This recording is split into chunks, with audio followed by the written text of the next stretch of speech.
¿Qué onda, gente? Hoy vamos a hablar de la Selección Colombia, el equipo que ha representado al país en las competencias oficiales de fútbol masculino desde 1924. Más de un siglo de historia que nos ha dejado anécdotas, momentos inolvidables y, como no, episodios oscuros que marcaron para siempre al fútbol colombiano. Desde goles icónicos como el del Tren Valencia a Alemania en el Mundial del 90, la histórica goleada 5-0 Argentina, hasta el famoso era gol de Yepes. Pero también exploraremos momentos más tristes y polémicos, como el trágico autogol de Andrés Escobar en el Mundial del 94, la época del conflicto y el narcotráfico, y también la Copa América del 2001 que estaba marcada por la violencia. Además, estaremos recordando jugadores legendarios que dejaron una huella en la selección, como el Pibe Valderrama, junto con otros héroes y villanos de nuestra historia futbolística. Comenzaremos en la cálida superficie con los hechos más conocidos e iremos descendiendo hasta lo más oscuro y perturbador del fútbol colombiano. Así que pónganse cómodos, no olviden suscribirse que es totalmente gratis y me apoyan un montón. Comencemos con el video.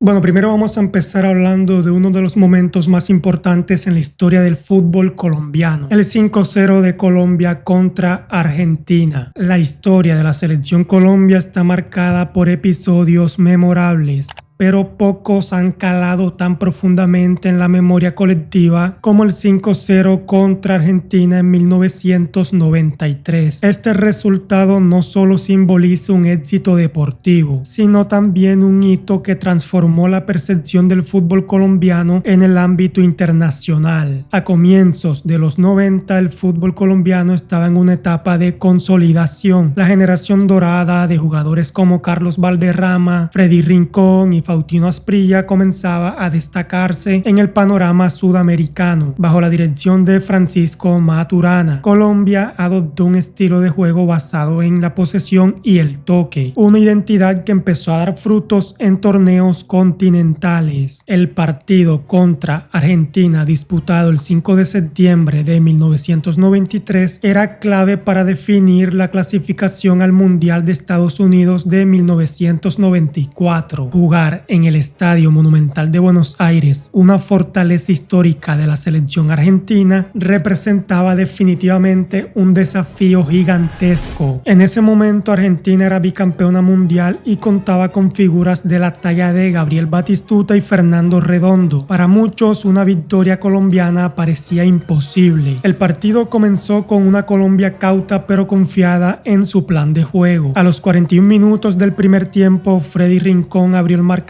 tras una genial asistencia de Carlos "el Pibe" Valderrama. Ese gol marcó el inicio de un vendaval futbolístico. En la segunda mitad, Faustino Asprilla y el propio Freddy Rincón anotaron, consolidando así un dominio inesperado. Los goles finales de Adolfo "el Tren Valencia" sentenciaron el 5-0 definitivo, un resultado que silenció el Estadio Monumental y dejó atónito al mundo del fútbol. El 5-0 fue más que una victoria contundente. En Colombia desató una ola de entusiasmo y orgullo nacional. El equipo fue recibido como héroe en su regreso y el resultado generó grandes expectativas para el Mundial de 1994. Sin embargo, también significó una ola mediática de presión hacia los jugadores, ya que la exigencia y las expectativas aumentaron de forma considerable. En Argentina, el resultado provocó una crisis en su selección. Alfio Basile, el entonces técnico, enfrentó fuertes críticas y el equipo tuvo que disputar el repechaje contra Australia para asegurarse un lugar en el Mundial. Aún así, a décadas de distancia, el 5-0 sigue siendo un resultado recordado por todos los colombianos. Uno de los momentos también más memorables de la historia de la selección Colombia ocurrió en los años 90 durante el Mundial de Italia. Allí se enfrentaban la selección Colombia y la poderosa Alemania, que en ese tiempo como tal no era Alemania, sino que aún estaba dividida, si mal no estoy. Todo sucedió el 19 de junio de 1990 en el Mundial de Italia, durante el último partido de la fase de grupos contra la selección de Alemania, que era uno de los equipos favoritos del torneo como siempre ha sido. En el minuto 88 del partido Alemania se pone en ventaja, pero en el tiempo de compensación Freddy Rincón culminó una jugada magistral con un pase del pibe Valderrama, que lo dejó frente al portero Bodo Illgner. Rincón definió por debajo de las piernas del portero, sellando el 1-1 definitivo y clasificando a Colombia a los octavos de final. Posiblemente este sea o el gol más gritado de la historia de Colombia o definitivamente uno de los más gritados de todos.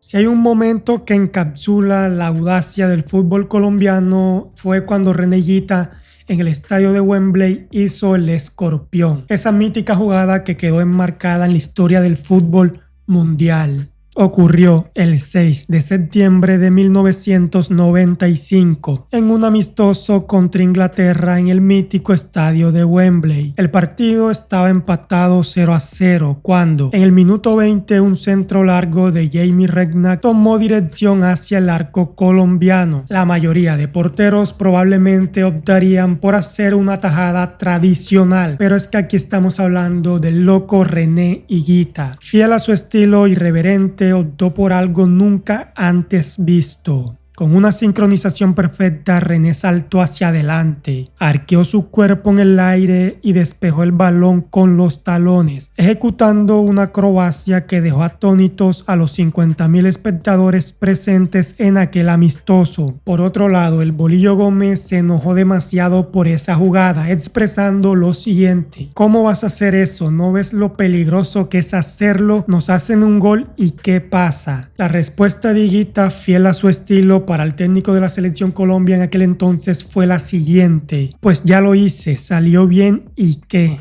Mientras que sus compañeros lo aplaudían en el camerino. Además que ese día, pese al empate sin goles en Wembley, fue un triunfo personal para René, porque definitivamente podemos decir que se metió en la historia del fútbol mundial.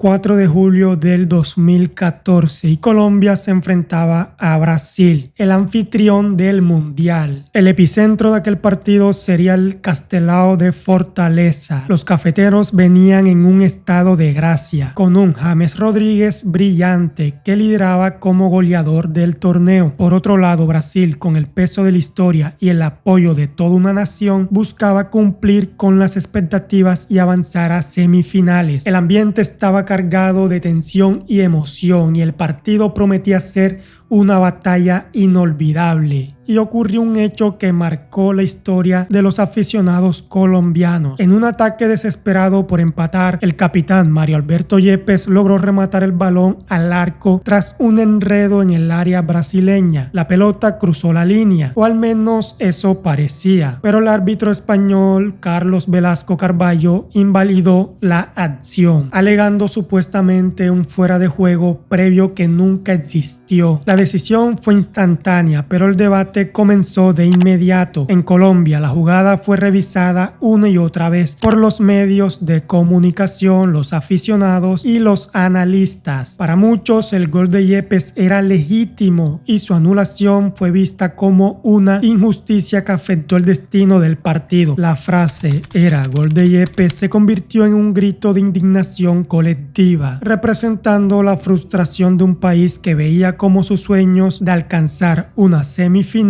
se desvanecían. El propio Mario Yepes recordó el momento con resignación, pero también con un poco de orgullo, diciendo lo siguiente: para mí fue gol. Es difícil aceptar algo así, pero estoy seguro de que dejamos todo en la cancha. En lo personal, yo creo que evidentemente habían intereses de por medio de la FIFA que querían a Brasil en esas semifinales. A nivel económico y en todos los sentidos era lo más conveniente para el torneo. Por suerte para los colombianos y desgracia para los brasileños, Alemania les metió 7 goles, así que definitivamente el karma les cobró y caro. La selección Colombia jugó su primer partido oficial en 1938 en los Juegos Centroamericanos y del Caribe, celebrados en Panamá. Sin embargo, no fue hasta 1945 que la Federación Colombiana de Fútbol se afilió formalmente a la FIFA, sentando así las bases para poder competir en torneos internacionales. En sus primeras apariciones, el equipo utilizó uniformes predominantemente blancos, un color asociado con la sobriedad y la neutralidad, pero que carecía del impacto visual y emocional que luego definiría a la famosa tricolor. El cambio llegó en la década de los 80, cuando el amarillo, el azul y el rojo de la bandera nacional se incorporaron al uniforme de nuestra amada selección. Este diseño no solo fortaleció el vínculo con la identidad nacional, sino que también simbolizó los ideales de unidad, alegría y pasión que representan al pueblo colombiano. La camiseta amarilla en particular se convirtió en un ícono cultural inmortalizado por jugadores legendarios como Carlos el Pibe Valderrama y el gran René el Loco Higuita. En los 90, durante el Mundial de Italia, la tricolor se presentó con un uniforme que destacaba por su diseño innovador y su audaz combinación de colores. Fue en ese torneo donde Colombia comenzó a ganar reconocimiento internacional, no solo por su estilo de juego, sino también por la estética en sus uniformes. La selección de fútbol de Colombia, fundada en 1924, ha sido el reflejo del crecimiento del deporte en el país. A lo largo de su historia, cada década ha contado con un jugador icónico que marcó una época y dejó un legado imborrable. En los años 40, por ejemplo, está el gran Romelio Martínez, que fue una de las primeras figuras destacadas, delantero y pionero del balompié colombiano. Representó al país en el Campeonato Sudamericano de 1945, hoy conocido como Copa América. Su desempeño en una época de desarrollo incipiente del fútbol nacional fue crucial para cimentar las bases de la selección. En la década de los 50 tenemos a Efraín el Caimán Sánchez. Se consolidó como uno de los mejores porteros de su tiempo, fue capitán de la selección y un referente indiscutible, especialmente en el Campeonato Sudamericano de 1957. Su liderazgo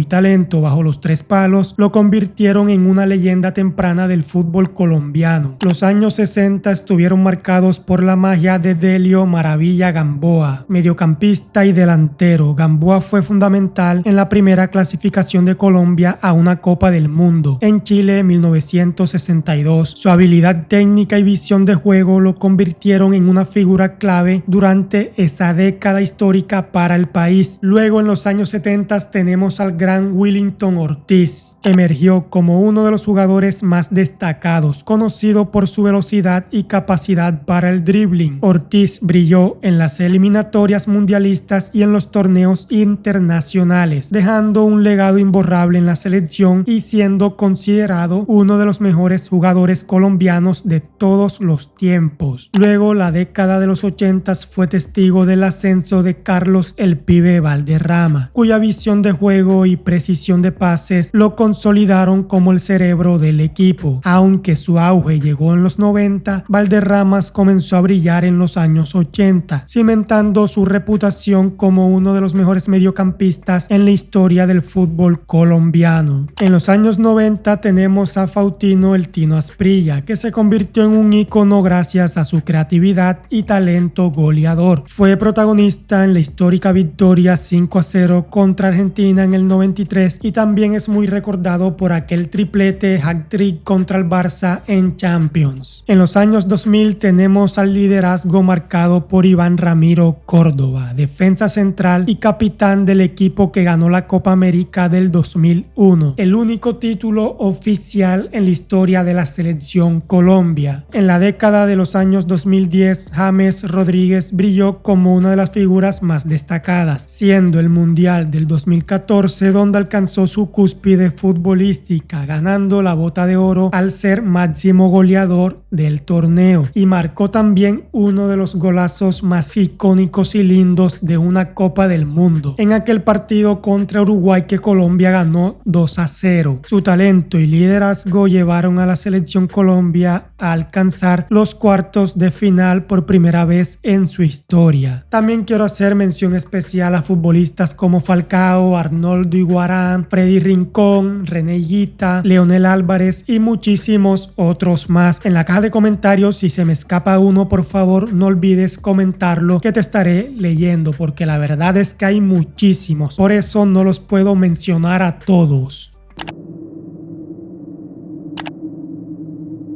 Ahora hablemos del primer gol olímpico en un mundial, claro está. El 3 de junio de 1962, Colombia se enfrentó a la poderosa selección de la Unión Soviética. Los soviéticos, liderados por el legendario portero Lev Yashin, conocido como la Araña Negra, eran claros favoritos en un juego que parecía inclinarse completamente a favor del equipo europeo. Colombia logró un empate espectacular 4-4 y el gol olímpico de Cole fue el punto culminante de aquella remontada. Marcos Cole cobró un tiro de esquina desde el costado derecho. El balón tomó un efecto que desconcertó a Yashin y a la defensa soviética, entrando directamente en el arco sin que nadie la tocara. Este gol, además de ser una obra de habilidad técnica, ya que logró superar al mejor portero de aquella época y además de uno de los porteros que es considerado el mejor de la historia. Este gol se quedó grabado en la historia de los mundiales y también es recordado mucho por la afición colombiana porque fue además el primer gol olímpico en una gesta mundialista. Ahora hablemos un poco de cómo se ha desenvuelto Colombia en las Copas América. Colombia anotó su primer gol en Copa América en la edición de 1945, en la goleada que le propinó a Argentina 9-1. En ese momento el país no contaba con una liga profesional, la cual de hecho llegaría 3 años después de este partido. Aunque no todo fue malo, el primer triunfo de Colombia fue en esa misma edición de 1945, frente a la selección de Ecuador. En ese partido el equipo cafetero se impuso 3-1. Ahora el goleador histórico en las Copas Américas para la selección Colombia no es Radamel Falcao. El goleador de la selección Colombia en la Copa América es Arnoldo Iguarán con 10 goles. Alcanzó esa marca en 4 participaciones en el certamen, terminando como goleador en la edición de 1987. Por otro lado, el Pibe Valderrama es el jugador colombiano que más partidos tiene en la Copa América. El mediocampista disputó el certamen en 5 oportunidades entre 1987 y 1995 y completó 27 partidos disputados, haciendo parte del equipo que alcanzó en 3 ocasiones el tercer lugar. La peor derrota en la historia de la selección Colombia de fútbol ocurrió el 24 de marzo de 1957, cuando se enfrentó a Brasil en el campeonato sudamericano, hoy conocido como Copa América. En ese partido, Colombia sufrió una goleada de 9-0, la más abultada en toda su historia. Este encuentro se llevó a cabo en el Estadio Nacional de Lima, Perú, durante una época en la que el fútbol colombiano aún estaba en desarrollo y carecía de la infraestructura y experiencia de otras selecciones sudamericanas. Brasil, por su parte, contaba con una generación de futbolistas talentosos que dominaron el partido de principio a fin. La alineación colombiana incluía jugadores como Efraín "El Caimán" Sánchez, quien a pesar de su reconocida habilidad no pudo contener la ofensiva brasileña. Este resultado evidenció las diferencias significativas en el nivel de juego y la preparación entre ambas selecciones para aquel momento histórico. Esta derrota tuvo un impacto muy negativo en el fútbol colombiano, resaltando así la necesidad de reestructuración y profesionalización de nuestro fútbol. Eso sí, no todo fue malo. A largo plazo sirvió como una lección y un impulso para reformas de nuestro fútbol profesional, desarrollando así programas destinados a desarrollar el nivel competitivo de nuestra selección. El 4 de julio de 1999, durante la Copa América celebrada en Paraguay, se disputó un partido histórico entre la selección de Argentina y Colombia. En este encuentro, Martín Palermo, delantero argentino reconocido por su capacidad goleadora, falló 3 penales en un solo partido, estableciendo así un récord inusual en el fútbol internacional. El primer penal ocurrió en el minuto 5 del segundo tiempo, cuando Argentina ya perdía 1-0. Palermo ejecutó el disparo, pero el balón se estrelló en el travesaño. Posteriormente, en el minuto 32, tuvo una segunda oportunidad desde los 12 pasos. Esta vez su remate salió desviado. Finalmente, en el minuto 45 del segundo tiempo, Palermo enfrentó al portero colombiano Miguel Calero en un tercer penal, cuyo disparo fue nuevamente desacertado. Este hecho histórico tuvo lugar en el estadio Feliciano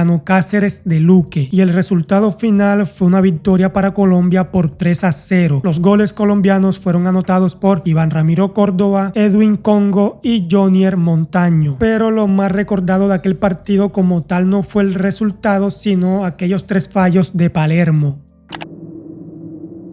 La Copa del Mundo de la FIFA de 1990, celebrada en Italia, marcó el regreso de la selección Colombia a la máxima cita de fútbol mundial después de 28 años de ausencia. Bajo la dirección técnica de Francisco Pacho Maturana, Colombia presentó un estilo de juego distintivo que combinaba talento individual y cohesión colectiva, características que comenzaron a definir el fútbol colombiano en la década de los 90. El camino hacia Italia 90 no fue sencillo. Colombia integró el grupo 2 de las eliminatorias sudamericanas junto a Paraguay y a Ecuador. Con un desempeño destacado, obtuvo 5 puntos, producto de 2 victorias y un empate, lo que le permitió acceder al repechaje intercontinental contra Israel. En el partido de ida, con un gol del Palomo Usuriaga, Colombia sellaba una victoria por 1-0, clasificándose así para la Copa del Mundo, poniendo así fin a una larga espera desde su última participación en Chile 62. En la fase de grupos, Colombia quedó encuadrada en el grupo D junto a Alemania Federal, Yugoslavia y Emiratos Árabes Unidos. El debut fue prometedor, con una victoria 2-0 sobre Emiratos Árabes, gracias a los goles de Bernardo Redín y Carlos Valderrama. Este triunfo representó la primera victoria colombiana en una Copa del Mundo, generando entusiasmo y esperanza en la afición. El segundo encuentro frente a Yugoslavia resultó en una derrota ajustada por 1-0, a pesar de una destacada actuación del arquero René Higuita, quien detuvo un penal ejecutado por Faruk Hadziebelli. En el tercer partido, Colombia enfrentó a la poderosa selección de Alemania Federal. Pierre Littbarski adelantó a los alemanes en el minuto 88, pero en el tiempo de descuento, Freddy Rincón anotó el gol del empate, culminando una jugada colectiva que involucró a Carlos Valderrama. Este empate 1-1 permitió a Colombia avanzar a los octavos de final como uno de los mejores terceros del torneo, pero en los octavos de final Colombia se mediría ante Camerún, una de las selecciones sorpresas de aquel torneo. Tras un empate sin goles en el tiempo reglamentario, el partido se decidía en la prórroga. Roger Milla, delantero camerunés, anotó 2 goles en los minutos 106 y 109, aunque Bernardo Redín descontó en el minuto 115. El marcador final fue de 2-1, sellando la eliminación de Colombia. Este encuentro es recordado por aquel fatídico error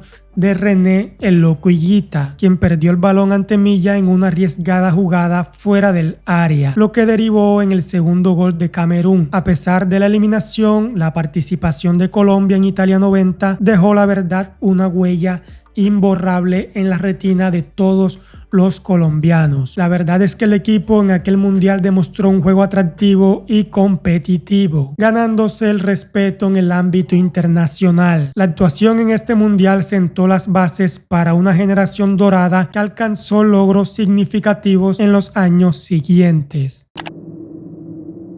Ok, ahora vamos a hablar de un caso que es un poco embarazoso, pero que es bastante famoso en Colombia. El día que se le salió la anaconda al Tino Asprilla, y no hablo de la anaconda del Amazonas, no. Todos probablemente recuerden este momento, la verdad bastante incómodo. En el transcurso de un partido de la selección Colombia, mientras corría y se desplazaba por la banda, el delantero colombiano experimentó un pequeño accidente. Su miembro viril se salió de su pantalón corto, generando así un incidente no planeado y, como es lógico, bastante embarazoso. Tiempo después, el Tino contó en varias entrevistas que la razón de que esto ocurriera no se debía tanto al tamaño, sino que prácticamente no llevaba nada de ropa interior. Esto porque tenía solo un par de boxers, era nuevo en la selección Colombia y creía que al ser convocado la selección Colombia le iba a proveer de interior, cosa que no fue así. El Tino solo tenía uno. Como no quería ensuciarlo, decidió salir al partido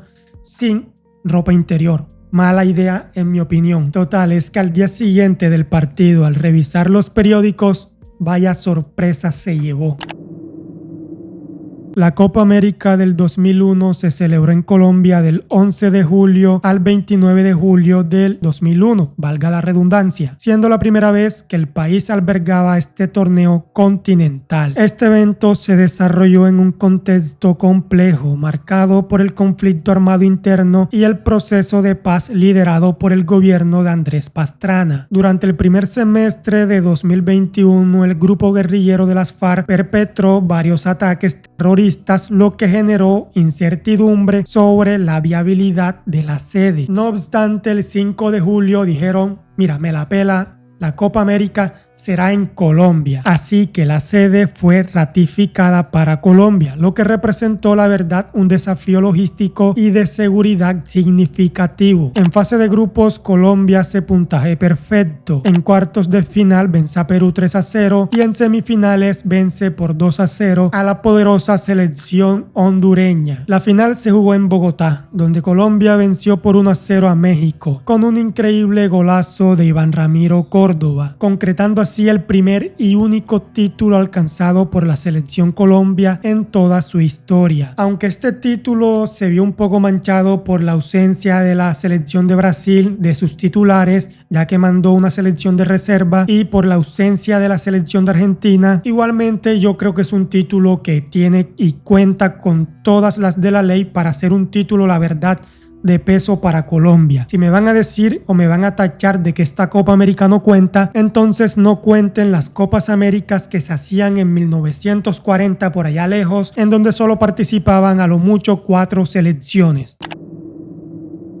Con la llegada de José Pekerman al banquillo en 2012, la selección colombiana experimentó un cambio estratégico y anímico. Su enfoque táctico permitió explotar las fortalezas del equipo, que contaba con jugadores de talla mundial como Radamel Falcao García, James Rodríguez y David Ospina. En las eliminatorias para Brasil 2014, el equipo terminó en segunda posición de la tabla con 30 puntos, solo detrás de Argentina, mostrando solidez defensiva y efectividad en ataque. Entre los momentos más destacados se encuentran la histórica victoria 4-0 frente a Uruguay en Barranquilla y el emocionante empate 3-3 contra Chile, que de hecho fue el partido que nos aseguró la clasificación al Mundial de Brasil 2014. En ese partido, celebrado el 11 de octubre de 2013, Colombia remontó un marcador adverso de 0-3, impulsada por el fervor de su hinchada en el Estadio Metropolitano. La clasificación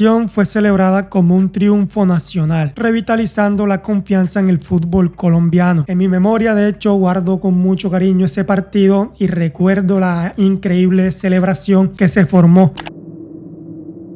La lesión de Radamel Falcao García, el máximo referente de la selección Colombia en ese entonces, fue un golpe devastador para el equipo durante la preparación para el Mundial de 2014. En enero de ese año, mientras jugaba con el Mónaco en un partido de la Copa de Francia, Falcao sufrió una rotura de ligamento cruzado anterior en la rodilla izquierda, una de las lesiones más temidas en el fútbol profesional. Su recuperación, aunque optimista, no avanzó lo suficiente como para incluirlo en la lista definitiva para el torneo. dejando así a Colombia sin su principal figura ofensiva. En términos tácticos, la selección debió reorganizar su ataque, optando por jugadores como Jackson Martínez, Teófilo Gutiérrez y Carlos Vaca para suplir su ausencia. Aunque el equipo mostró una destacada actuación en el Mundial, con James Rodríguez brillando como la nueva estrella, la falta de Falcao en momentos críticos como el partido contra Brasil en cuartos de final pudo haber sido un factor clave que limitó aún más las aspiraciones colombianas. Y miren, la verdad es que yo creo que si Falcao hubiese estado preparado para ese partido o no se hubiese lesionado, Colombia hubiese vencido a Brasil sin tantos problemas. De hecho, Brasil en ese partido literalmente se dedicó a dar patadas.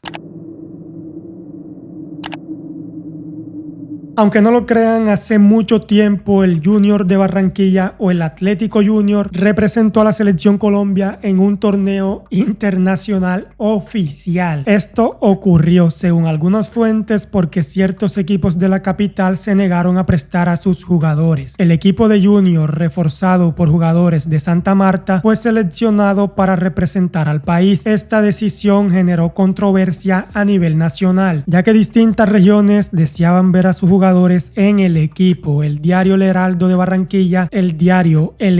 Barranquilla resaltó el patriotismo de los futbolistas costeños en una editorial previo al primer partido disputado el 20 de enero de 1945. Eso sí, fueron derrotados por Brasil, luego fueron humillados por Argentina 9-1 y finalmente fueron rematados por Uruguay y Chile. Pero ojo que no todo fue negativo en ese torneo, porque lograron vencer a Ecuador por 3-1. Lo más curioso de todo es que en su regreso a Barranquilla los jugadores fueron recibidos como héroes. El Mundial de 1998 marcó un amargo capítulo en la historia del fútbol colombiano, ya que significó el fin de la generación dorada que había ilusionado al país durante la década de los 90. Colombia llegó a Francia con grandes expectativas, tras su destacada clasificación y un pasado reciente que incluía actuaciones memorables. Sin embargo, la realidad en el torneo fue totalmente distinta. La selección mostró un equipo totalmente envejecido, sin renovación y afectados por conflictos internos que limitaron su rendimiento. En la fase de grupos, la derrota ante Rumania e Inglaterra y una insuficiente victoria frente a Túnez dejaron en evidencia las carencias tácticas y físicas del equipo. Además, la presión de repetir éxitos pasados pesó demasiado en el grupo, que no logró cohesionarse definitivamente. Este fracaso no solo significó una pronta eliminación, sino también el inicio de un largo periodo de ausencia en los mundiales, obligando al fútbol colombiano a reflexionar y reconstruirse durante más de una década, antes de volver nuevamente con mucha más fuerza en el Mundial de 2014. Luego del lamentable Mundial y de la Copa América del 2001, Colombia podría decirse que vivió sus épocas más oscuras en cuanto a fútbol moderno, o por lo menos de las que yo recuerde, aunque no soy tan viejo tampoco. Para Alemania 2006, con Reinaldo Ruedas al mando, Colombia mostró un desempeño irregular, con una alarmante falta de gol y derrotas frente a selecciones consideradas accesibles como Venezuela, que de hecho yo no sé por qué carajos, no importa qué tan mala esté la selección de Venezuela, siempre, absolutamente siempre le complica la vida a la selección Colombia. No sé qué pasa, la verdad es complejo de explicar. Aunque terminó cerca de la zona de clasificación, la inconsistencia del equipo y la ausencia de líderes sólidos impidieron lograr el objetivo final. Luego el camino a Sudáfrica 2010 fue aún más decepcionante, dirigida por técnicos como Jorge Luis Pinto y Eduardo Lara. La selección Colombia se mostró incapaz de competir al más alto nivel. Durante esta eliminatoria, el equipo solo anotó 14 goles en 18 partidos, uno de los registros más bajos de la competición, y finalizó en séptima posición, lejos de los puestos de clasificación. Ahora vamos a hablar de una de las épocas más oscuras de Colombia en general, desde el punto de vista social, económico, político, futbolístico, en todos los sentidos. Durante la década de los 80s y 90s, el auge del narcotráfico y la influencia de los carteles permeó al fútbol colombiano. Los narcotraficantes invirtieron en clubes y ejercieron presión sobre jugadores y directivos, generando un ambiente de intimidación y corrupción. Esta situación afectó el desempeño de la selección, ya que la violencia y las amenazas crearon un clima de inseguridad que mermó la concentración y el rendimiento de muchos futbolistas. Un trágico ejemplo de estas influencias ocurrió en el año de 1994, con las terribles consecuencias que sufrió Andrés Escobar tras marcar aquel autogol en el Mundial de Estados Unidos. Su muerte evidenció cómo el narcotráfico podía trascender el deporte, impactando profundamente a la selección y al país en general. Además, el conflicto armado interno protagonizado por guerrillas y paramilitares generó desplazamientos masivos y afectó la infraestructura deportiva de diversas regiones. Además, esto trajo la falta de inversión al país y desencadenó muchos problemas más que sin dudas afectaron a la selección Colombia y al panorama en general. A ver, Higuita siempre será recordado por el famoso escorpión, pero algo que pocos saben fue que estuvo preso. La detención de Higuita estuvo relacionada con un caso de secuestro. El arquero se vio involucrado en la liberación de una niña de 11 años, hija de Carlos Molina, un miembro de un cártel de drogas colombiano. Higuita lo que hizo fue actuar como intermediario y entregó el rescate a los captores para asegurar la liberación de la niña. Sin embargo, según la ley colombiana, este tipo de mediaciones, aunque bien intencionadas sean, constituían un delito conocido como enriquecimiento ilícito. Así que las autoridades colombianas lo señalaron de participar en actividades ilegales. Aunque, ojo, aclaro, Higuita solo actuó como mediador, no estaba en la planificación ni en absolutamente nada que tuviera que ver con este caso de secuestro. Históricamente se ha hablado de la rosca paisa. Durante los procesos, entrenadores como Francisco Pacho Maturana y Hernán Darío El Bolillo Gómez, donde se percibía una, en teoría, posible preferencia por jugadores de la región de Antioquia. Más recientemente, en marzo de 2024, el exjugador Carmelo Valencia denunció una posible rosca, entre comillas, en la convocatoria realizada por el técnico Néstor Lorenzo, cuestionando la ausencia del delantero Miguel Ángel Borja, quien atravesaba un excelente momento en River Plate. Valencia afirmó: por los números, Miguel Ángel Borja debe ser convocado a la selección Colombia, pero a veces los entrenadores tienen su rosca. Y la verdad es que sí. De hecho, el Tino y Valderrama tuvieron problemas porque el Tino acusó al Bolillo de tener favoritismo con ciertos jugadores, haciendo referencia a que el favorito del Bolillo Gómez era el pibe Valderrama, y todo esto ocurrió en el contexto del Mundial del 98. De hecho, sin ir más lejos, todavía no entiendo cómo siguen convocando a Santos Borré, que alguien me lo explique. Con plastilina si se puede. Ahora, lo que yo sí no haría sería llamar a esto la rosca paisa, porque creo que es algo que se da con todos los jugadores. Sin ir más lejos, los que mencioné, el pibe Valderrama y Santos Borré, no son paisas. El Palomo Uzuriaga, crack colombiano que supo destacar en varios equipos grandes y que fue internacional con la selección Colombia. Fue aquel hombre que metió un gol que unió a todo un país, el gol que clasificaba a Colombia al Mundial de Italia 90. ¿Saben qué es lo más loco de todo esto? Que fue el único gol que el Palomo Uzuriaga marcó con la selección Colombia. Sí, ese gol que nos valió la participación en una gesta mundialista. A pesar de este logro, no fue convocado para disputar dicho torneo, supuestamente debido a problemas disciplinarios. Lo que nos trae nuevamente a hablar del Palomo Uzuriaga fue lo que ocurrió aquella trágica tarde-noche del 2004, el 11 de febrero, en Cali. Uzuriaga se encontraba disfrutando con sus amigos en un negocio de bebidas y juegos de azar. En ese momento, un joven se bajó de una moto y atentó varias veces con un arma de fuego, ocasionando así la muerte inmediata del crack colombiano. Lo más triste de todo es que 3 días más tarde se iría a China a vivir su última experiencia deportiva a los 37 años. O sea que quizás si se hubiese ido nada de esto hubiese ocurrido. Tiempo después se esclareció un poco su tragedia y todo parece indicar que fue por un lío de faldas. En la memoria y en la historia de la selección Colombia siempre será recordado el Palomo Uzuriaga y su agónico gol contra Israel que nos llevó a la segunda cita mundialista.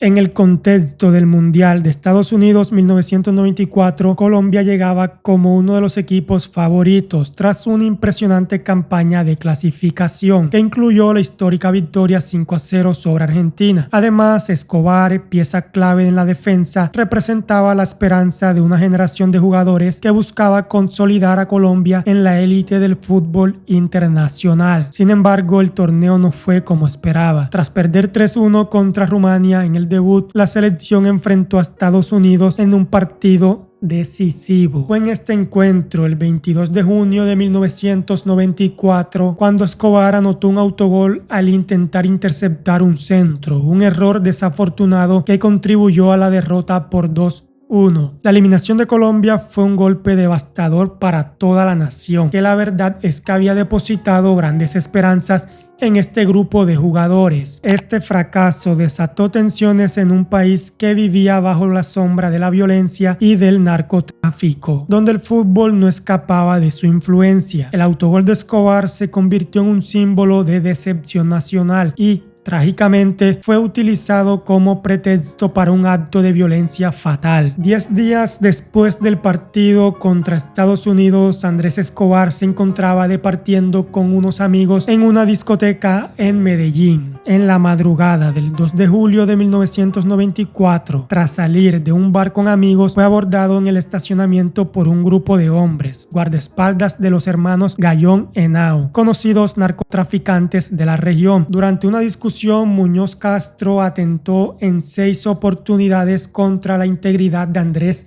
Escobar, dejándolo sin vida en el acto. La investigación inicial señaló que habrían ordenado esto en represalia por pérdidas económicas vinculadas a apuestas ilegales. Aunque en teoría nunca fue completamente confirmado esto, quedó en evidencia la conexión entre la violencia, el narcotráfico y el fútbol en Colombia durante esa época. Lo que me parece más triste y más injusto al final fue el papel de la justicia colombiana. El verdugo de Andrés fue condenado a 43 años de prisión, aunque posteriormente su pena fue reducida a tan solo 11 años. Y luego el tipo literalmente vivía al día en la calle y luego regresaba a dormir a la cárcel. De hecho, como dije, esto me parece tan injusto porque acabaron al final con la vida de una buena persona que no se metía con absolutamente nadie. Su único error fue meter un autogol en un partido de fútbol. Ahora vamos a hablar de algo que ocurrió un poco en la historia más reciente, el Pacto de Lima. El Pacto de Lima se refiere a un controvertido episodio ocurrido el 10 de octubre del 2017, durante las eliminatorias sudamericanas para la Copa Mundial de la FIFA de Rusia 2018. En esa fecha, las selecciones nacionales de Perú y Colombia se enfrentaron en el Estadio Nacional de Lima, en un partido decisivo para las aspiraciones de ambos equipos. El encuentro culminó con un empate 1-1. James Rodríguez adelantó a Colombia en el minuto 56, mientras que Paolo Guerrero igualó para Perú en el minuto 76. Este resultado permitió a Colombia clasificarse para el Mundial en 4ª posición, mientras que Perú accedió al repechaje intercontinental contra Nueva Zelanda, que de hecho logró superarlo y regresó a una gesta mundialista después de 36 años de ausencia. La controversia surge por las imágenes y testimonios que sugieren que en los minutos finales del partido, jugadores de ambas selecciones, especialmente Falcao, conversaron sobre el resultado y la conveniencia de mantener el empate, dado que beneficiaba a ambos equipos. Falcao fue captado con varios futbolistas peruanos, aparentemente informándoles de los resultados de otros partidos y sugiriendo que el empate era favorable para ambos. A lo largo de la historia del fútbol colombiano han surgido casos en los que jugadores han sido excluidos de la selección nacional debido a favores extradeportivos, incluyendo diferencias políticas, denuncias de irregularidades y conflictos con los directivos. Empecemos con el primero y el más importante y reconocido de todos, Iván Ramiro Córdoba. Reconocido defensor central y capitán del Inter de Milán, Iván Ramiro Córdoba fue una figura destacada en la selección Colombia. Sin embargo, en 2005, tras expresar su apoyo a la creación de la Asociación Colombiana de Futbolistas Profesionales, fue marginado de las convocatorias nacionales. Fue interpretado por algunos directivos como una afrenta, lo que derivó en una exclusión de la selección nacional. Ok, ahora para finalizar vamos con el último nivel de este iceberg y va a ser el más turbio y polémico de todos.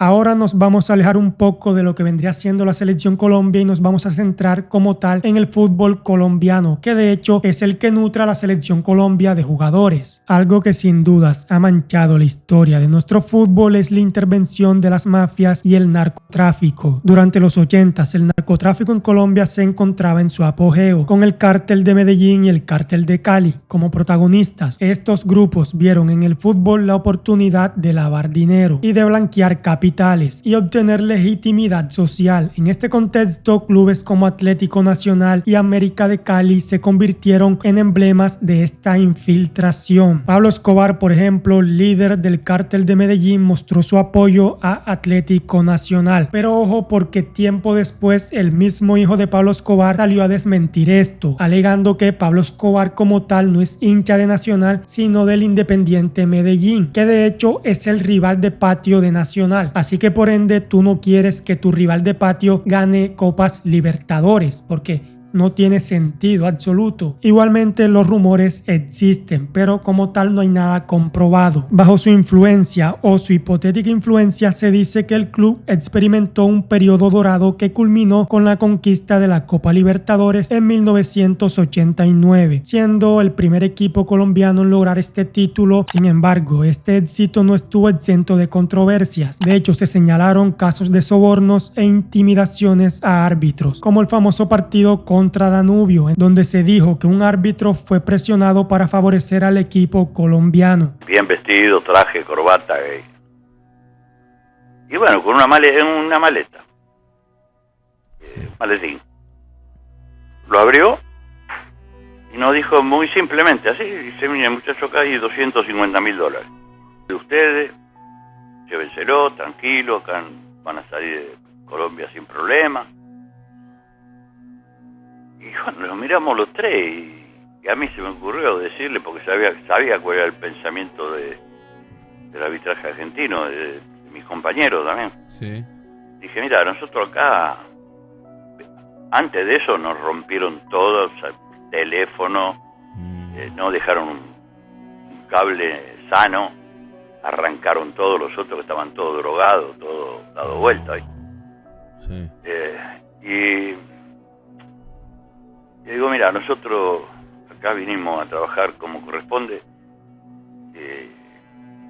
así que no. Entonces el tipo no, solamente agarró, lo cerró el maletín y dijo: bueno, escúcheme una cosa, la vida de ustedes acá no vale nada.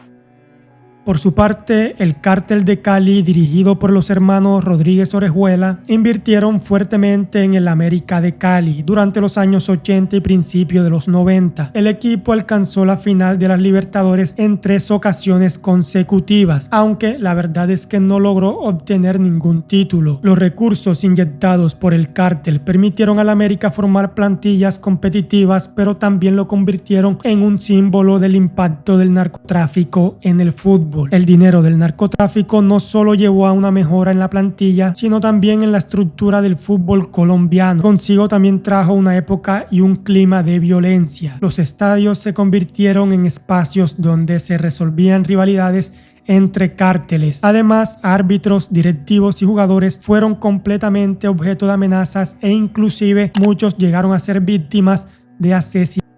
Uno de los episodios más trágicos de esta época fue el asesinato del árbitro Ortega en 1989, poco después de arbitrar un partido de liga colombiana. Este evento llevó a la suspensión del campeonato ese año, dejando en evidencia cómo la violencia asociada al narcotráfico había permeado todas las esferas del deporte. A mediados de los 90, con la muerte de Pablo Escobar en el 93 y la captura de los líderes del cártel de Cali, la influencia del narcotráfico en el fútbol comenzó a disminuir. Sin embargo, este cambio dejó un vacío financiero significativo. De hecho, sinceramente, a día de hoy los equipos colombianos siguen sin tener poder adquisitivo. En épocas más recientes, el América de Cali fue incluido en la lista Clinton, lo que restringió severamente sus transacciones internacionales y complicó su administración durante décadas.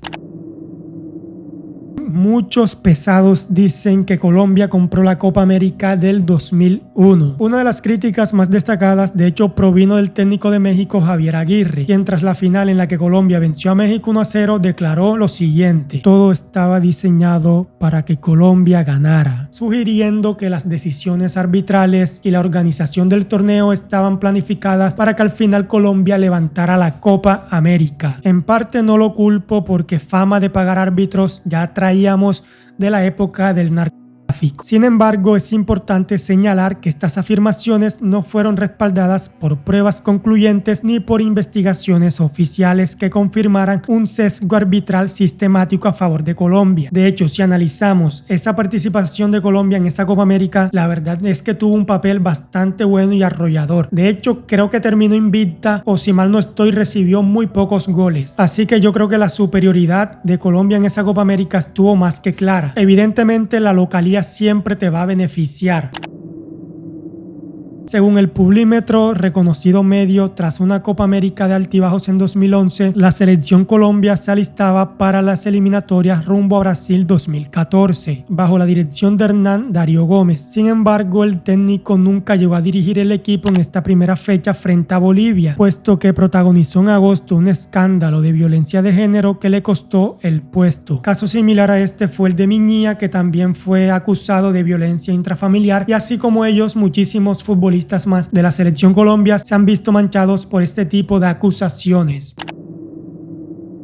Nuevamente vamos a hablar de Higuita y nuevamente nuestras fuentes son el Publímetro. El loco Higuita nunca ha negado su relación con el narcotraficante más famoso de la historia. Según investigaciones de las autoridades, 2 semanas antes de que la selección viajara a Italia a disputar el Mundial del 90, Higuita y Escobar tuvieron un encuentro en el municipio de Corcona, Antioquia. Pero sí fue el punto de inicio para una investigación que pretendió capturar al gran capo del cártel de Medellín en Italia 90, lo cual realmente, como sabemos, nunca se dio. La investigación se hizo pública años después, cuando Higuita visitó a Escobar en agosto del 91 en la cárcel de la Catedral, apenas un mes después de que este fuera recluido en ella, y menos de un mes después de haber jugado en la selección la Copa América de Chile. Recuerden que ya anteriormente había sido detenido por participar en la liberación de la hija de Carlos Molina. Igualmente, al final, René Higuita demostró ser inocente de todo esto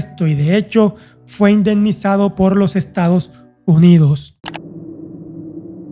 El 21 de julio de 1997, Colombia empataba 0-0 contra Ecuador. El partido estaba cerrado y complicado y la victoria aseguraría a Colombia un cupo en Francia 98, pero la verdad es que el gol no llegaba. De pronto Anthony de Ávila sacó un remate que resolvió las cosas. 3 puntos definitivos para ir al Mundial y las cámaras y micrófonos enfocaron al Pitufo, legendario delantero del América de Cali y en ese entonces del Barcelona de Ecuador, quien le dedicó la anotación a los encarcelados jefes del cártel de Cali, Miguel y Gilberto Rodríguez Orejuela. La madre de los 2 narcotraficantes acababa de fallecer y la dedicatoria de este gol fue para ellos.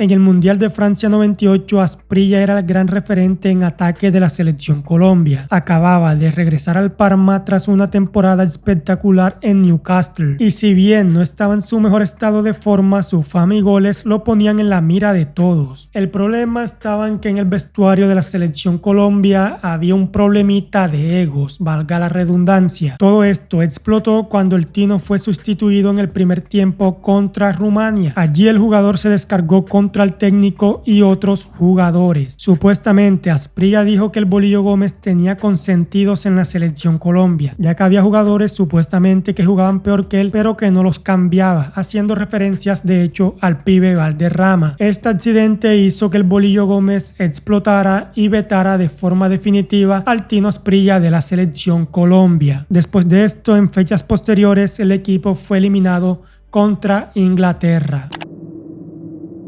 El 14 de septiembre de 1995 el país conoció una noticia bastante negativa para la selección Colombia. El entonces presidente de la Federación Colombiana de Fútbol fue detenido en medio del proceso 8000 por su vinculación con el cártel de Cali. El proceso 8000 fue el proceso judicial emprendido contra el entonces presidente de Colombia, Ernesto Samper, bajo la acusación de recibir financiación del narcotráfico para su campaña presidencial. Juan José Bellini, quien había sido directivo de la América de Cali bajo el control del narcotraficante Miguel Rodríguez Orejuela, había llegado a la presidencia del fútbol colombiano en 1992 y tras aparecer su nombre en múltiples documentos de las investigaciones del proceso 8000, había renunciado en julio del 95. Pero ojo que el Comité Colombiano de Fútbol de la Federación Colombiana de Fútbol no aceptó esta dimisión y mostró su apoyo al entonces presidente. Que oye, sinceramente me parece perfecto que confíen en la inocencia de su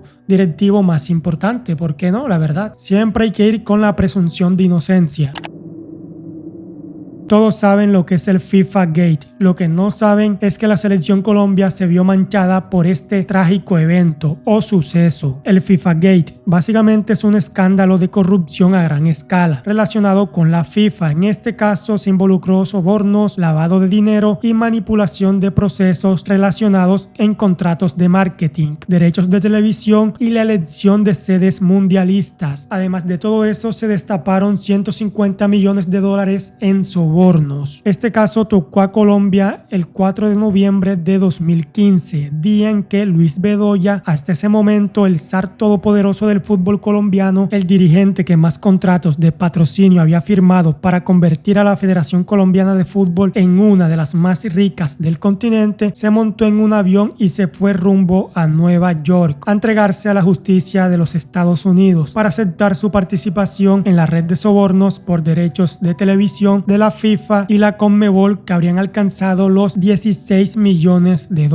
Bedoya había asumido el control del fútbol colombiano en 2006 tras haber sido la cabeza de la DIMAYOR, y su poder, amparado en millonarios contratos de patrocinio y televisión cuyos dividendos supo repartir entre los dirigentes, parecía inmaculado. Tanto así que en noviembre de 2015, mientras Bedoya entregaba pruebas al FBI para rebajar su sentencia, la DIMAYOR aprobó en su asamblea una moción de aplausos para el detenido zar del fútbol colombiano. Y bueno, gente, esto fue todo. A continuación en pantalla te estarán apareciendo dos videos. Te recomiendo que vayas y los veas porque te van a gustar. Te invito además a que te suscribas a mi canal, así me estarás apoyando y podré seguir haciendo este tipo de videos. Además te va a servir si te gusta el fútbol y quieres mantenerte informado. De mi parte eso fue todo y nos vemos en la próxima. Chao, cracks.